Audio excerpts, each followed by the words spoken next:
All right, welcome back. This is, of course, Wooden Sticks, recording from the Aquarius Home Services Studio. We are in the heart of training camp with the Minnesota Wild, so I thought it'd be a great day to connect with somebody on the business side. A dear friend of mine who's been on the show before, Dave Schwartz, longtime sports anchor at KARE 11, huge hockey fan, and as I mentioned, a really good friend of mine. Just for a little catch-up and maybe to get a little glance at how things are working on the other side of things. I always get so myopic this time of year, focusing on the hockey and the broadcast side. We're getting kind of ready for our big push with all the games in October. And so we broadcast a couple games in preseason to shake the rust off, get that Panther purring up there in the booth. But it'll be fun to connect with Schwartzy today and talk about the new sweaters that just came out that are going to pay tribute to the original look from way back in the year 2000 as we celebrate 25 years this year. We'll get into some of the different things that go on in the office every day. Like that office is connected to the arena, and there's a reason for that. Everybody that works in the office on game day ends up working over at the rink. And I'm fascinated by the buy-in they have on the corporate side, where these folks are in their office at 8 o'clock in the morning and they're working phones and they're going through these meetings and they end up at the rink till 10 o'clock, 11 o'clock at night. And no BS. Like I'm talking Dave Schwartz, I'm talking Matt Maka, Mitch Elgerson, Wayne Peterson. These are all the people that do a lot of different things, but a lot of high level things for the Minnesota Wild. So we're going to kind of get that perspective here. And I know that a lot of people that listen to the show have, whether it's sons and daughters or nephews and nieces that maybe want to work in sports. I think Dave Schwartz would be a really good example of somebody that's been on both sides of it. And maybe this is a show that they could bump into for somebody that's getting ready to, figure out what they're going to do in college or figure out what they're going to do more importantly after college, because Schwartzy was for a long time on the broadcast side, and now he's rotated to the business side of professional sports. There are so many jobs. People always identify jobs in sports with the people that they hear on the radio or TV or they see on the broadcast, and there are so many other places if you love sports to find your niche. And Dave's a great example of that, and he's true blue, man. Like I see him all the time at the rink, and he's sweating out every shift just like I am, and he's all in. Like we've talked about that a lot on the show here over the last year and a half. But I think what makes this organization tick is the group that they have kind of running the show behind the scenes and how much buy-in there is from everybody at every level. And when this team wins, it's giddy. And when this team's not winning, it's honestly, it's sad. Like people are down and care so much. And to me, if I'm a fan, if I'm somebody that's going to spend my hard-earned money investing in a team or an organization, I want that. I want an organization that's all in. And this is my 20th year doing this. That's to me the one undeniable constant with this team. They've had good teams, they've had bad teams, they've had highs, they've had lows, but the group of people that make the engine run are all in. And because of my responsibilities, and sometimes I get pulled in different directions, whether it's the youth hockey spotlight games, they got the green carpet on opening night, there'll be a Dunkers breakfast later this week where I'll go over there and moderate with Bill Guerin and John Hines at that event. I'm fortunate enough to have that opportunity on a regular basis to work with all the people that make this organization go. And I love that they're all in. And so Schwartzy's a great example of that. He just happens to be a good friend. He happens to be a big hockey guy. And during training camp, I'm trying to see if I can spread the wings a little bit and cover a lot of different bases here on the show. And I think tonight will be another example of, a whole different avenue for people to think about and to explore. I think, with Dave, we're going to get some really good looks into what we can expect this year, whether it's on or off the ice when you come to Grand Casino Arena in St. Paul. And if you notice me saying that a few times on the show, I'm trying to get used to not saying the other thing as our broadcast schedule gets started, and we no longer call it the X. All right, that's coming up on the show. Before we get to that, though, I got to thank some good friends, some partners here at the Talk North Podcast Network. Without these folks, we don't have any shows. And I'll start with John Schweitz and Minnesota Masonic Charities. Today, I want to talk a little bit about the Minnesota Masonic Charities. When you think about the Masons, I get it. You think about the funny hats, those pancake breakfasts, which are phenomenal. My dear friend John Schwartz and I have chatted about this, and it's so much more than that. They've got the Masonic home over in Bloomington. They've got the hospital for the children over at the U of M. They are the largest fraternal organization in terms of charitable needs in our country, and they deserve a ton of recognition. So thank you, Minnesota Masonic Charities, for all you do and for supporting us over here at Talk North, and a special thanks to my good friend, John Schwartz. Also want to thank our good friends with Onyx Fish and Onyx Maps. Have you ever driven past a piece of land and wondered who owns that? Or maybe you need to know exactly where a property line runs. That's where Onyx Hunt comes in. And it's not just for hunters. There are folks using Onyx for their jobs every day throughout the country. From farmers and ranchers mapping out their fields, wildland firefighters navigating rough terrain, to construction workers needing to know who owns what property, this app offers something for everyone. If you need the best land ownership maps, aerial imagery, and property boundaries in your pocket, Onyx Hunt is the tool for the job. Try it free for 7 days. Download Onyx Hunt in the app or Google Play Store, or visit onyxmaps.com/hunt to get started. Wouldn't be a show without our dear friends at Lexus of Wayzata and Maplewood. Hey, Rosie here for Lexus of Wayzata and Lexus of Maplewood. If you're in the market for a new luxury vehicle, look no further than my good friend Charlie Swanson at Lexus. Whether you're on the west or the east side of the Twin Cities, they have got you covered with two great locations, Lexus of Wayzata and Lexus of Maplewood. Check out the all-new Lexus TX, a spacious SUV with 3 rows of seating and plenty of room for all your gear. Head over to lexusofwayzata.com or lexusofmaplewood.com for details and to find your next ride today. And a brand new addition to our shows here at Talk North, the good people at StretchLab.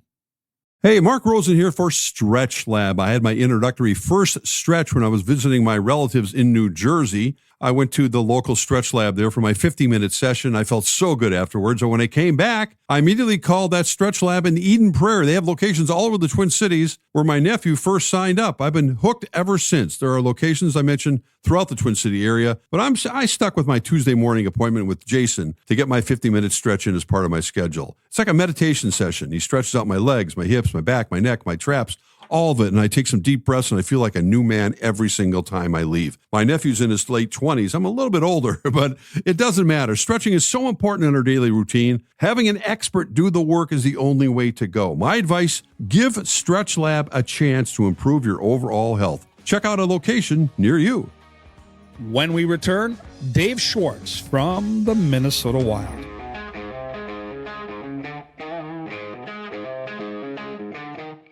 We're back on Wooden Sticks, as always, recording from the Aquarius Home Services studio. Back on our show for second time, by demand, of course, with our listening audience, is Mr. Dave Schwartz, now from the Minnesota Wild, formerly from Care 11. Schwartzy, great to have you. Always good to chat with you, KG, whether at a game or whether on your podcast. I love it. Well, let's talk about your gig with the Wild. Let's go over the logistics of what this time of year details. I know you just got done with a meeting, and I know we're ramping up towards, 10 days from now, the season gets going for real. What are some things you're working on? Oh, gosh. My job is communications, both internal and a little bit of external as well, and some marketing. And so we're really at this point, my job is helping communicate to our staff of all the things that are going on as we get ready to start the season, and then also helping our staff send that message out in some ways as well, whether it be like this past weekend, we had Wild Fest and some of our community and foundation events, and I help the team with that. But it's just a lot of, communication is key, right? In any business. And if you want to get everybody going the same way and you want everyone to buy into what we want to do, which is to create a greater state of hockey, people have to be informed. People have to know what's going on. And we're a really big, small business. We're a huge campus, but a small amount of people, and it takes a lot. And communication is key across all of our venues and down in Iowa as well. So that's my job, and it keeps me busy, and every day is different, which is what I love about it. And I get to work with great people and have a lot of fun. Well, let's talk about Wildfest because it was, I think, really encouraging to see the amount of people that were in the building at Grand Casino Arena over the weekend. They were allowed to watch kind of behind the scenes how training camp was progressing. It was a big day of practice with a couple of different groups for John Hines and his coaching staff to take a look and evaluate these players. There were 2 different sessions of special teams, and then there were autograph sessions. Concessions was open. It was a really festive atmosphere. From your perspective, on the business side, how did things go? It was great. We had a garage sale that ended up making thousands of dollars for our Minnesota Wild Foundation. And I just think that, it's the fall. This is football season. It's the end of September. But if we can get a ton of people here to start thinking about hockey and talking about hockey as we get closer to the regular season, then that's a good thing. And it's just so interesting because people are hungry. You get to this time of year, it's still 80 degrees outside, but it starts to get a little colder. Maybe the leaves start to change, and our fan base they just know, like hockey season's here. We're getting ready to go, and everyone's ready to see what this year's product is going to look like on the ice. There's some new pieces, and there's a lot of excitement. And I think this weekend showed that people are eager, even though it's Viking season right now, and we all want the purple to do well. Our fans are ready for hockey, and they're ready to go. And I guess the big announcement from a team perspective in the last week was their alternative jersey. And, listen, I'm a North Star guy. The last few years they've done the green and gold thing, and I love that whole look. It's spectacular. I wish we could wear green and gold long term. But to throw it back, being that this is the 25th anniversary of that first team, and for a lot of us, a lot of memories of when this organization first got going, and Darby Hendrickson and Wes Walls wearing that uniform. I love it. I love that we're kicking it old school. What did you think of the sweaters? I loved it. I got to see it a little bit beforehand just because I had to. Like I'm a jersey snob. I just love them. And so when we got to get a quick look at it, I was like, oh man, it's great. I mean, where else can you go? I'm glad that we kept our colors. I'm glad that we kept our design. I don't think that going to a history of our organization that wasn't there is the right way to do it. I mean, it's the 25th year of our team, and we have so much planned this year. There's so much neat stuff that's going to happen around games and just other activities. So it made sense, and the jersey, people love it. The funny thing is I think one of the most polarizing aspects of the jersey is the numbers. It's the the zigzag numbers. Yep. And people either love them or hate them, man. Like if people love them, they're like, yes. And if they hate them, it's just the whole thing's out the door. But they love that script. And it's really neat that we went back to it. I have an original one from many years ago, so I was excited about that too. But I love it. Anytime we can get a new jersey, something different, it looked really cool. And I thought it was awesome. They did a really great job with it. Isn't it funny, Schwartzy, how in our modern day of navigating the landscape in professional sports on any side of it, whether it's business, broadcast, concessions, like there's an immediate, because of social media, there's an immediate reaction that you have to kind of brace yourself for, because you're never going to make, in any walk of life, you're never going to make everybody happy. And I think you have to, and especially, and I think the Minnesota Wild walked this line brilliantly, you have to be ready for pushback, because a lot of times the people making the most noise are in the minority, and then maybe they don't like it, right? But you have to trust what your instincts tell you. And I got to tell you, walking around the rink, talking to some of the players, it was really well received. That sweater was beloved, but because of social media, I think there's always going to be that question mark. There's always going to be detractors, right? But we as a company, one of our core values is to dare to be different, right? And just because we've done things the same way all the time doesn't mean that we can't do it differently. And this was a dare to be different, right? Like let's just try this, and you're going to have people who don't like it. We know that. We're going to try to always honor our traditions and our past, and hope that our fans will be a part of that. And I'm just like, what's the little gif of Michael Jackson eating the popcorn in the movie theater? Like I'm just sitting there reading the comments. I love the comments because I saw mostly, largely positive comments, but every now and then you'll get like, oh, I love this. This is terrible. I love this. Oh, bring back the reds or the greens. It's like, okay. You're always going to have people who don't like it, but by and large, anytime you try something new, it's always going to be mixed. I was pleasantly surprised that there was a a pretty positive reaction, I think, to the jersey overall. And they already have them in the store, so you can go get one if you want, but I know they're going fast. So if you want one at the Hockey Lodge, you got to hurry up. Yeah, I saw lines in there all weekend long. Yeah. It was fun to see. And, we're going through this preseason, and it's a necessary evil.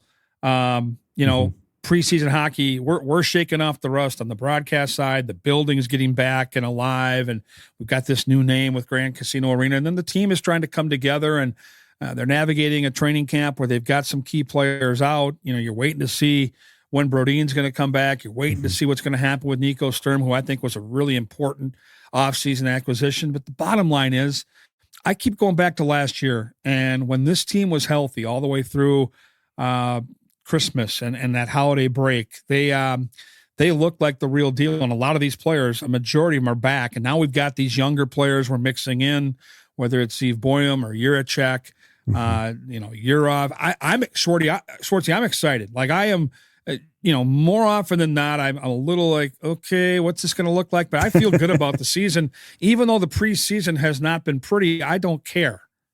Yeah. I don't put a lot of stock in the preseason, especially like last night. You look at Chicago's got most of their top guys in, and I think we had maybe three veterans, 3 or 4 veterans in the lineup last night. First of all, I don't know what you're talking about shaking off rust, because you're mid-season form, KG. Like I watched, you have 0 rust. You fall right back. You got your papers ready, your highlighters, everything's color coded. I don't know what you're talking about. The placards are good. They're ready to go. I tend not to put a whole lot of stock in preseason. We were watching the game actually with some friends last night, and he's like, "So what's the thought to the lineup?" And I said, "Well, this is kind of the time where you hope to see where some of those guys who you haven't seen before look like they belong, and like a Hunter Haight who's done a pretty nice job, I think, and is trying to push here for a roster spot." But you kind of see how they mesh with some of the veterans who are there, because you can't expect a guy to play with 3 other minor league guys and still make an impact, right? Like you got to put them with some NHL ready guys. So you sprinkle them in. I've been impressed with, I'll tell you what, Liam Ogren, and he came out of camp really good. But you've seen him up close. That kid is huge. He is. Just, height-wise, yeah, but he's just a fire plug. He's just thick, and I think the quicker he gets, and that fast twitch, he's really going to make a big impact. I'm really excited to see what Danila Yurov does this year. I think it's going to take some time. You got to adjust from the KHL to the NHL, but I just think everything I've heard about that kid and the records that he's broken, I'm really excited to see it. And I would be remiss if I didn't talk about wanting to see more from Jesper Wallstedt this year.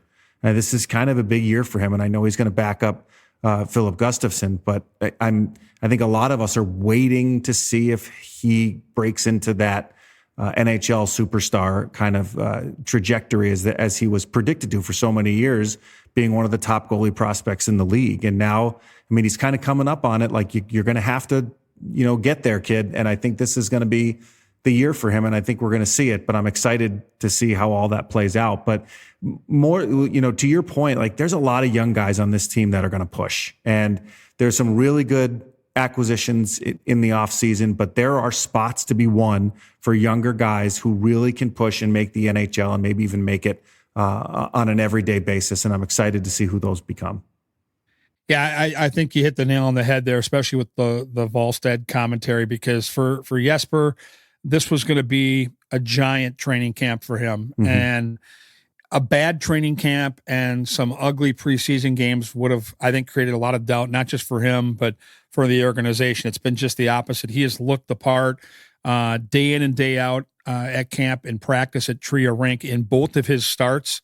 He's had this calming play in that crease, which is kind of his trademark for a guy that plays the position with size and stability. And so I've been very encouraged. I think he and Gustafsson are each going to get one more start here this week. There are 2 preseason games left as we record this on Monday. And so, I'm really encouraged by what I've seen from him. And I think that's where it all starts for this hockey club.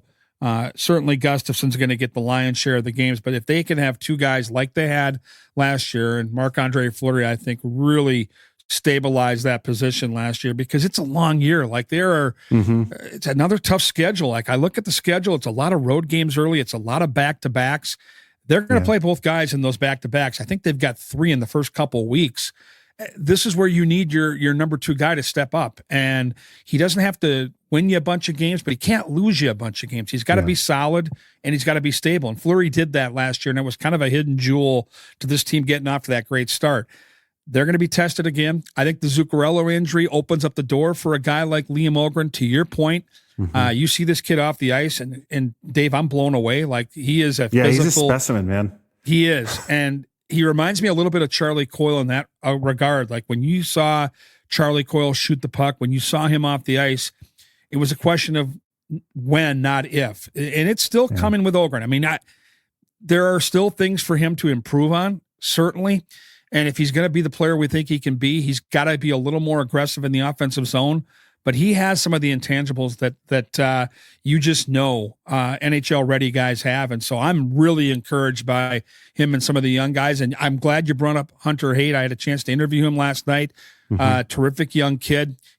I'm telling you what, right now, he's going to make some of these decisions very difficult for John Hines. And that's kind of what you want, right? You want that competition. Yeah, and you want to have those options, because as we've seen the last few years, injuries are going to happen. And so you have to have you just can't drop off. It doesn't work in the NHL, and we saw that last year when guys go down and maybe there wasn't someone ready to step in that same role. And so to have that depth at every position, certainly you're right, goaltender, it's key. The schedule, you brought up the schedule, and I don't disagree. It is tough out of the gate, but I kind of like, I don't know how you feel about it, but I kind of love the fact that it's a lot of road games early, because I feel like that's where the team, and I've heard this so many times. I'm not a professional athlete, never was, but I've heard this many times from pro athletes that when you're on the road, that's when the team becomes made. That's when you get together, you get to know guys, you get the camaraderie. So I know it's tough on paper when you think about all the road games and where they are, but I like the fact that these guys are going to get a chance to know each other and really bond this first kind of third of the season. So take us kind of behind the curtain over there at the Wild offices. What is like a game day, especially like a weekday when everybody's kind of in the office, and I'm sure like a lot of offices, between 8 and 10 o'clock, everybody's kind of at their spot gathering. There's probably some meetings going on. What does a game day feel like in that office?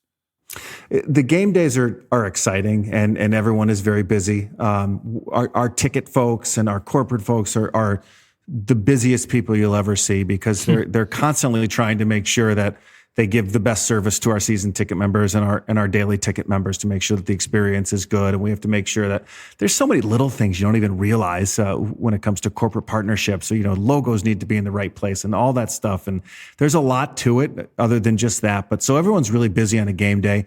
There's we don't get the afternoon nap like the players do, but as the afternoon, after lunch, it kind of quiets a little bit. Everyone's kind of bracing themselves. And then once you hit 4 o'clock, the energy just starts to fill. You get all the sales and service ticket folks together. They're getting ready to go get into the arena and meet their ticket holders and make sure that everyone has a fantastic night and that everything's sold where it needs to be. All of our suites and everything are ready to go. And then you walk over to the arena, and I don't necessarily have a game night duty every night. So I'm not at every game, but even if I don't have a game night duty, I like to be there, because almost to the T at 5 o'clock, between 4:30 and 5, players are arriving, everyone's getting ready, and the energy, it's palpable. And I remember having a conversation last week with an employee who had just started a few weeks before, and I said, I'm telling you, you're just going to get a rise out of this, that 5 o'clock's going to hit, and it's the neatest feeling to feel the energy in the arena as the lights go on. Like the lights go on, you feel the juice, it starts to get exciting. And then at 5:30, 6 o'clock, the fans start to come in, and then there's a buzz and the music's playing. And it's just, I've been here for 4 years now, KG, and I'm telling you, every game that I go to, it's the same thing, even if it's a preseason game. The juice is just there, and it's fun, it's exciting. And you kind of have to pinch yourself sometimes to remind you that that I'm working tonight. Like, this is my job. It's to be here, and it's to witness people having the best night of their life. And we get to do that every single night. That person in section 107, seat 5, row M, this might be the only game they go to all season or ever. And we get to be there for that. We get to be there for their greatest moment that they're going to remember for the rest of their lives, whether it's a hockey game, whether it's a concert or whatever it is. And that's really special. It's really special to be able to be a part of that and share in that excitement with everybody. And that it's addicting, right? That juice, that rush of game night, it's just addicting. It's funny because, whether it's a ballpark or an arena, it kind of comes to life. And it starts for me. I usually try to get there between 4:30 and 5, and you walk in, you can smell the popcorn, you can smell the mini donuts, you can hear the arena kind of coming to life, and then you see the players downstairs. You mentioned it; they start to arrive. Referees arrive. There's a cadence. There's a slow, methodical magic as this thing progresses, and then for me, it always starts at 6:30 when warm-ups start, and that music comes on, and I'm on the bench getting ready to do that interview. And you're right, whether it's preseason, regular season, playoffs, you kind of get into that realm where that, to me, is when the switch really gets flipped. And what I've noticed, Dave, since the pandemic, so I've got 5 years of data, used to be where warm-ups you'd have a few smattering of people, but a lot of them, if they were in the building, were in the concourse. What's changed for me is how many kids and how many families are there at the start of warm-ups. I'm talking 3, 4, 5, 6 rows deep. All have signs. Some want to do the contest with the players, paper, rock, scissors, whatever.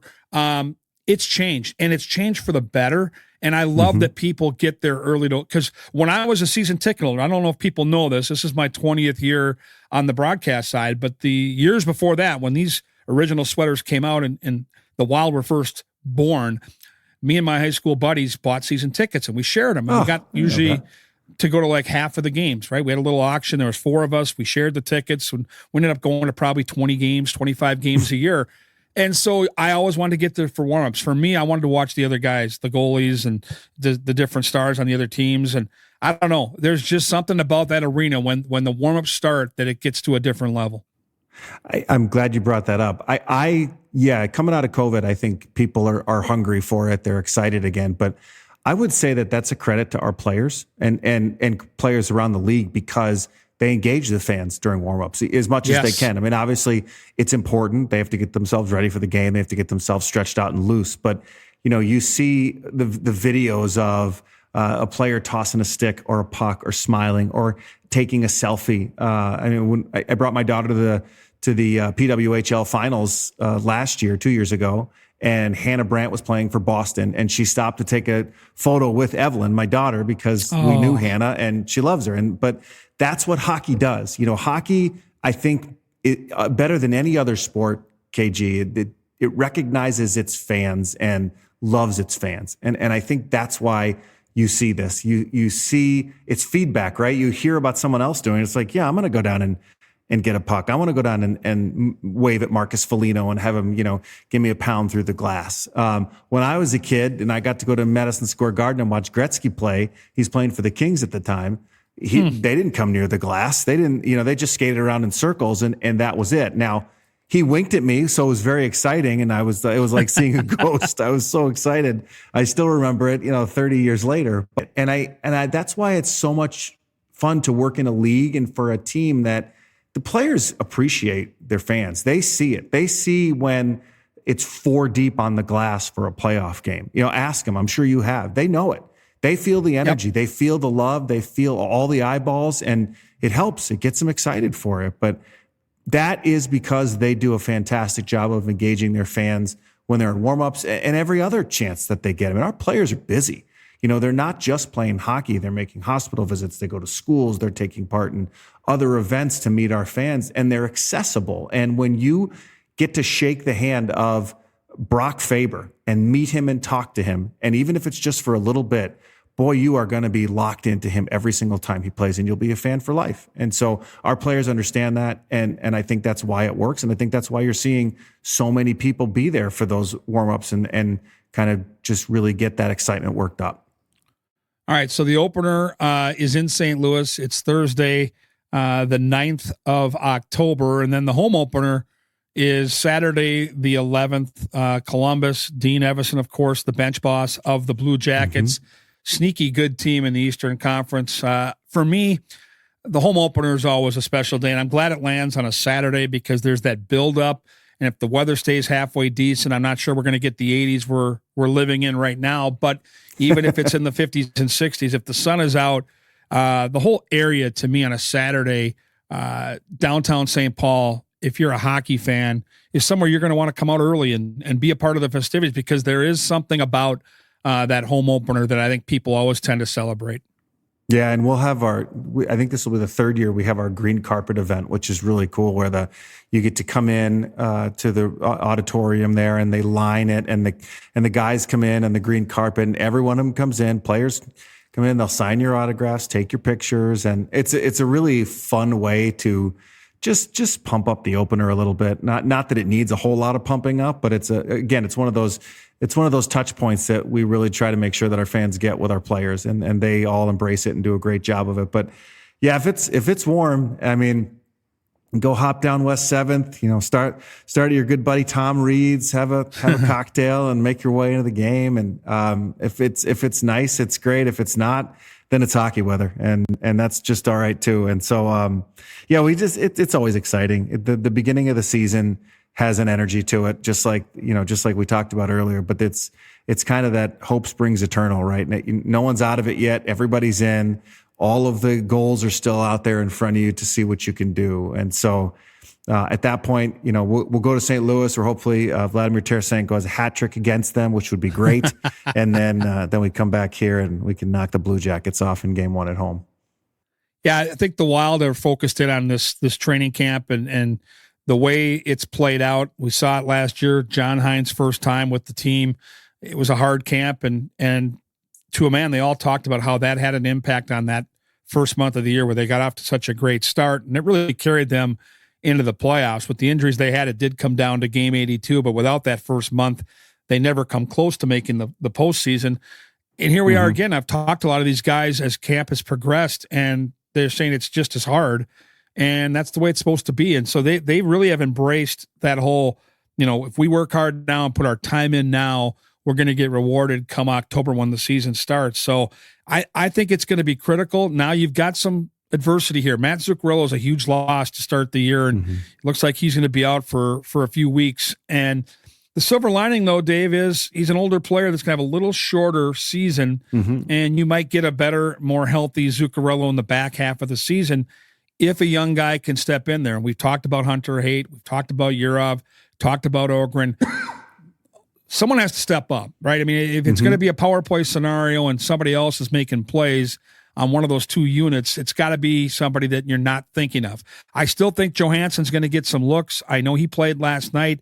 Marcus Johansson's one of those guys that, because of social media, you're going to get a lot of negative feedback on his game.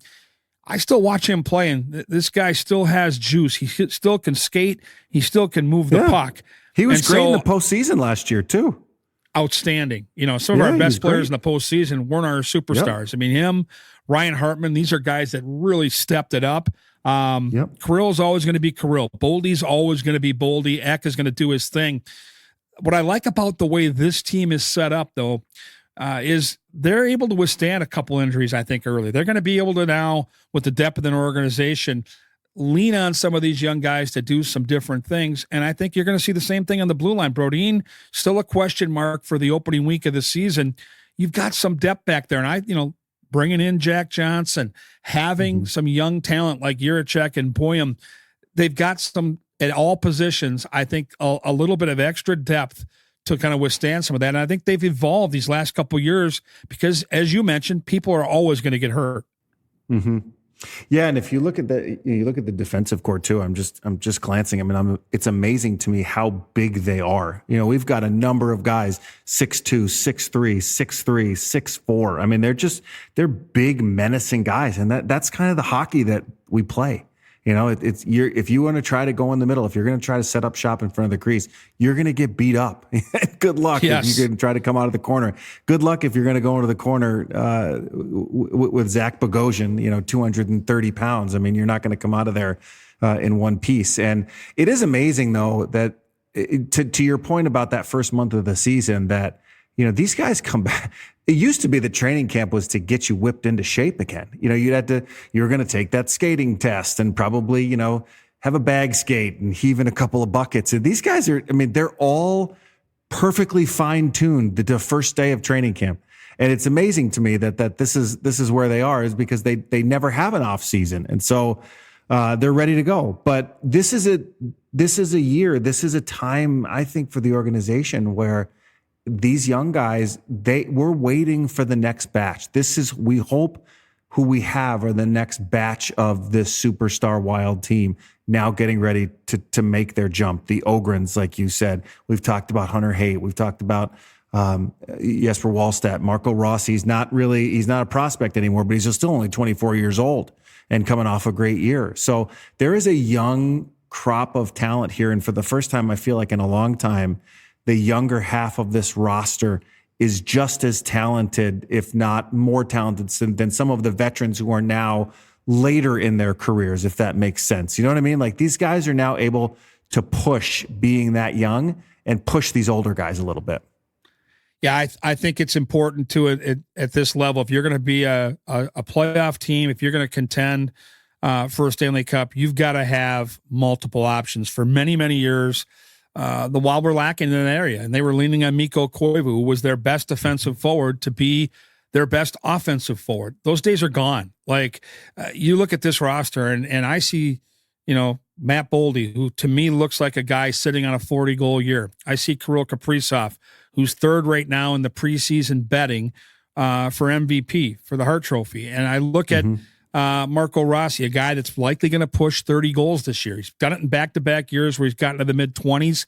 Looks like a young man that's sitting on a big year. Got that contract extension. He's hungry. He had another great offseason. He's coming to camp ready to roll. He's got that look in his eye like he wants to prove it.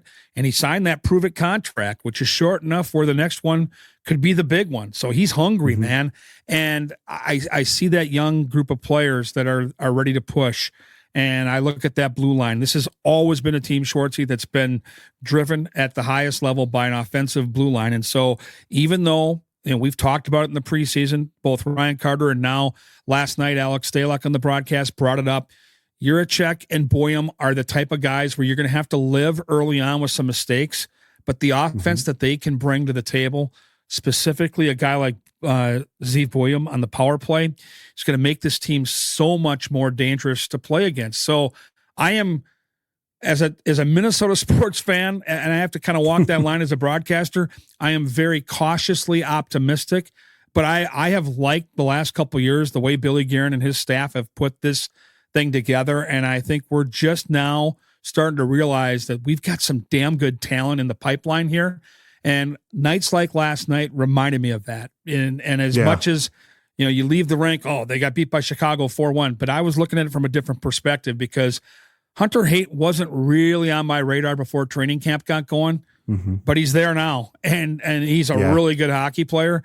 And this kid scored 20 goals for Iowa last year in a year where their roster was decimated by all the injuries that the Wild had in St. Paul and taking all that talent back away from them. And he scored 20 last year. Like, this kid's a player, and he's 21 years old. That, to me, is what excites me about the future. He's a skilled center, and he's small. He's only 5'10", but I don't know. You can't have enough skilled centers, if you ask me. I feel like we never do, but you can't have enough of them. And so I think he's going to push. And to your point, Brock Faber is by far, to me, one of the best, if not, he's not the best, but he's one of the best defensemen in the league. But I'm so excited to see what Zeev Boyum can turn into. I kind of throw out last spring, and you're starting in the playoffs, and he looked every bit as nervous as every one of us would have been if we were starting against the Vegas Golden Knights in a playoff game. But and he you could tell quickly he just tried to fall back to what he knew in college, which was just try to carry the puck. In the NHL, that's a lot harder. And so I think he dedicated himself in the offseason. He looks heavier, he looks thicker, he looks more powerful.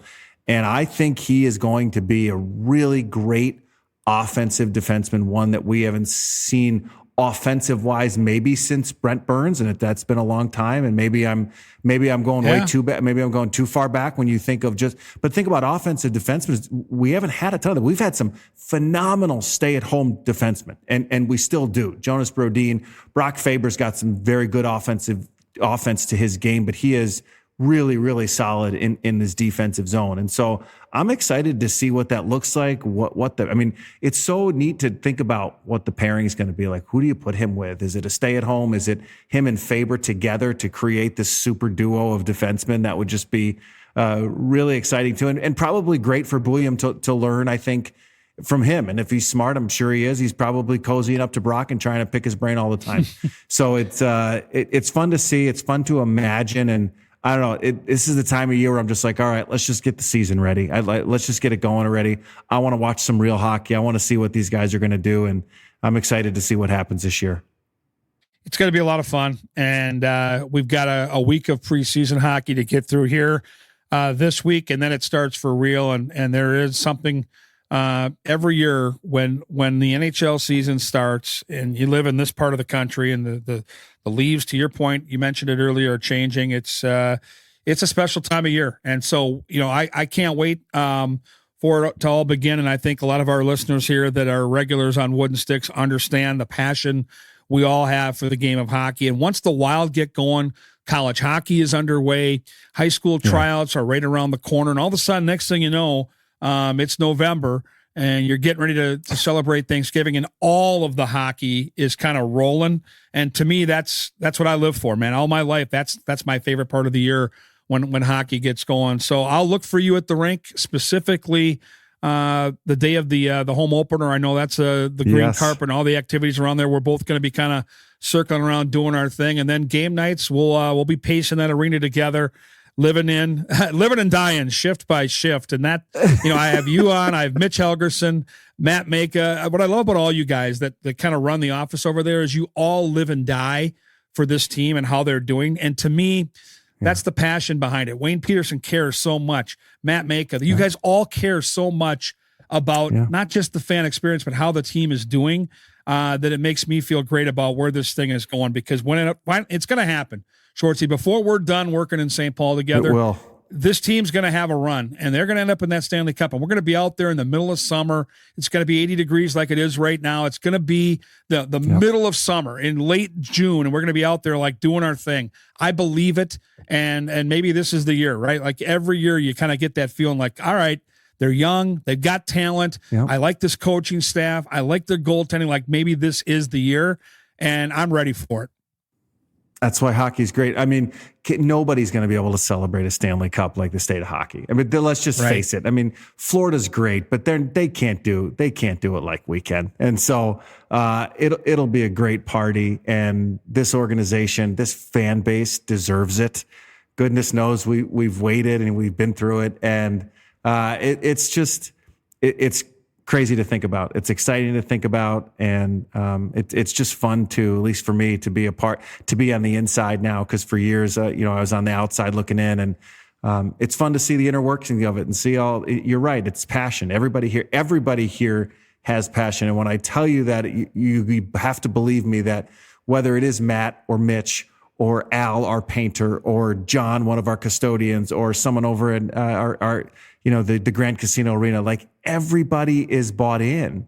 And that's the culture that's created here from our leadership. It's something I've never experienced before, is working, in a place where everybody matters. It takes everybody to do it, and everybody is recognized. And so the day that we get to bring the Stanley Cup here, there are going to be 400 people, however many we have exactly in our organization, that are going to be so excited and partying that we finally got to hoist the cup. And I agree with you. It will come.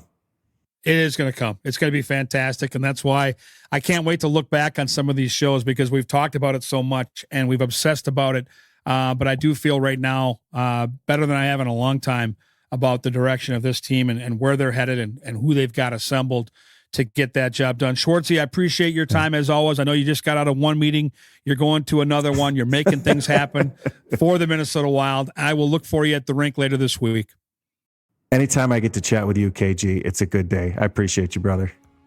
That's the great Dave Schwartz from the Minnesota Wild right here on Wooden Sticks. I am back in a short minute or two to put a close to this edition of the show.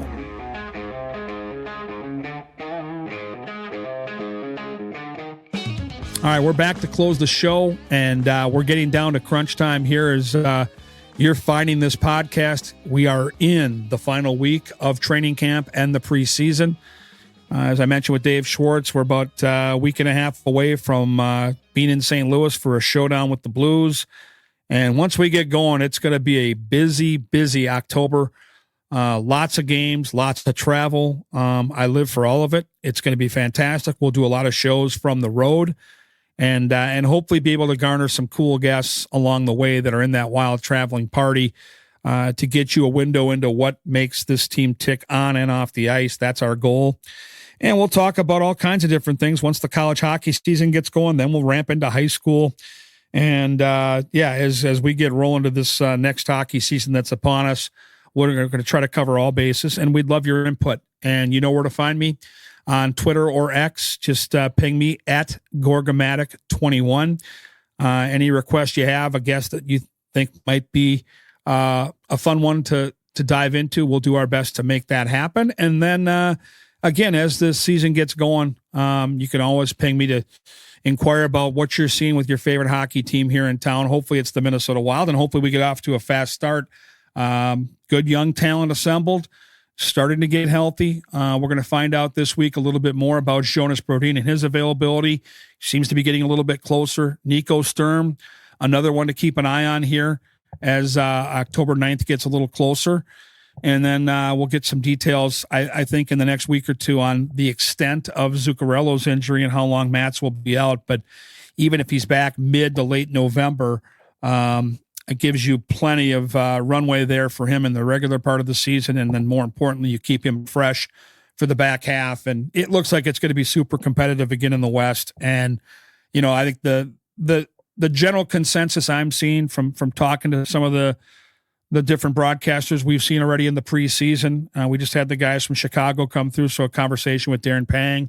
The big dogs are still going to be really good. I think Dallas is Dallas. You know, we talk a lot about Vegas because of that playoff series last year. They're going to be one of the favorites in the West. Keep an eye on Utah. I think that's a team to watch that maybe isn't on everybody's radar that could be an up-and-comer here. And I think a lot of the teams that were in the bottom part, including Chicago, who we saw in that preseason game over the weekend here in St. Paul, the Anaheims, the Chicagos, the teams that maybe aren't and won't be in the playoffs, but they're going to be better. And so I just think it's going to be a far more competitive Western Conference than we've seen. And it still came down to the final game last year. With the injuries the Wild had, it did come down to game 82 and Joel Eriksson scoring that final goal. It was incredible drama that got the Wild the point they needed to punch their ticket. So looking forward to all of it and would love your input. So again, at Gorgomatic21, if you have any concerns there. And if you want to maybe send me some ideas for some great sponsorships, we're always looking for new partners as well here on the show. All right, next time we talk to you, it's going to be time to let the regular season take shape and get underway. Can't wait for that. Look forward to all of it as hockey is upon us right here on the Talk North Podcast Network. You found us at Wooden Sticks.